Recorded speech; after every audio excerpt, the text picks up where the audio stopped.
अर्थव्यवस्था और खासकर हमारे कारखाने बंद होने लगे? देखिए, मोदी जी से सबसे बड़ी गलती हुई कि उन्होंने देश की जो प्राथमिकताएं उन्होंने शुरू में कहा था, वो प्राथमिकताओं से उनका ध्यान हट गया और उनकी वजह से पूरे देश का ध्यान हट गया। आज अब अगर सर्वे करेंगे तो देश का ध्यान कहाँ है, कौन से मुद्दे हम डिस्कस कर रहे हैं? हम वो मुद्दे डिस्कस कर रहे हैं जो हमारे जीवन से संबंधित नहीं है। हमारे जीवन से संबंधित क्या चीजें हैं? हमारे जीवन से संबंधित है कि हमारी नेक्स्ट जनरेशन को नौकरियां मिलें, महंगाई कम हो। महंगाई कब कम होगी? जबकि प्रोडक्शन बढ़ेगा। जब प्रोडक्शन बढ़ेगा तो प्रतिस्पर्धा बढ़ेगी, प्रतिस्पर्धा बढ़ेगी तो प्राइसेस कम होंगे। जब आपकी प्रतिस्पर्धा ही आपने खत्म कर दी, छोटे अब इसको उद्योगों को करना है, आपने खत्म कर तो दिया, सही में केवल जबरदस्ती बड़े बड़े टाइम उद्योगपति बढ़ाना कुछ होता है। लोगों के हाथ में चला गया तो मोनोपोली वाली स्थिति आ गई। क्यों तो कर रहे बड़े हो? लोग जैसा जबरदस्ती कर चाहेंगे रहे हो। बेचेंगे, जिस दाम पे बेचेंगे तो बेचेंगे। तो एक तरफ तो प्रोडक्शन कम हो रहा है, सारी शक्ति बड़े उद्योगपतियों के हाथ में जा रही है और जिस प्रकार से वो चाहता है, जिस दाम पे आपको चाहता है चीजें बेचता है, तो महंगाई बढ़ रही है।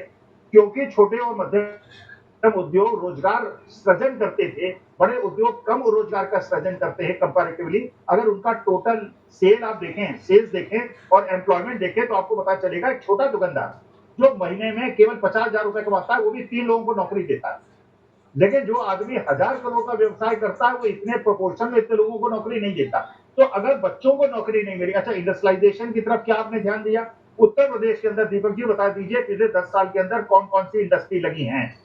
कितनी इंडस्ट्री लगी हैं? फिर वो बात क्यों करते कर हैं रहे हो? वो 11 उसकी बजा रहे मोबाइल हो। फ़ोन्स की, जिसमें आप केवल असेंबली कर रहे हैं, आप उसका प्रोडक्शन नहीं कर रहे हैं। आप बाहर से रॉ मटेरियल उसके कंपोनेंट्स मंगाते हैं, जी, उसको आप कह असेंबली करने एक के मिनट, आप ये कह रहे हैं कि जो हम फ़ोन खरीद रहे हैं, वीवो का फ़ोन या ओप्पो का फ़ोन या शाओमी के जो चाइनीज़ फ़ोन हम लोग सब खरीद रहे हैं, घर-घर में। आप कह रहे हैं कि वो भारत में नहीं बनते? अरे भाई, क्या बात कर रहे हो? मेड इन इंडिया लिखा रहता है उसपे, मेड इन इंडिया है उसपे। आप कह रहे हैं कि वो भारत में बनते नहीं हैं। भाई दीपक मोदी जी जी, कहते जी। जितनी चीजें आप खरीदते हैं जिसमें मेक इन इंडिया रखा है, आप बड़ी-बड़ी कंपनियां जिनका नाम मैं नहीं बताऊंगा, वो 100% चाहे पंखे हों, चाहे मशीनरी हो, वो मंगाते चीन से हैं, सस्ते में मंगाते हैं, अपना मार्जिन जोड़ते हैं और अरे आज इसी को लाखों दोबारा लोगों देख के लेना हिंदुस्तान के बोली। अंदर इस बात पे व्यवसाय चल रहा है कि वो चीन के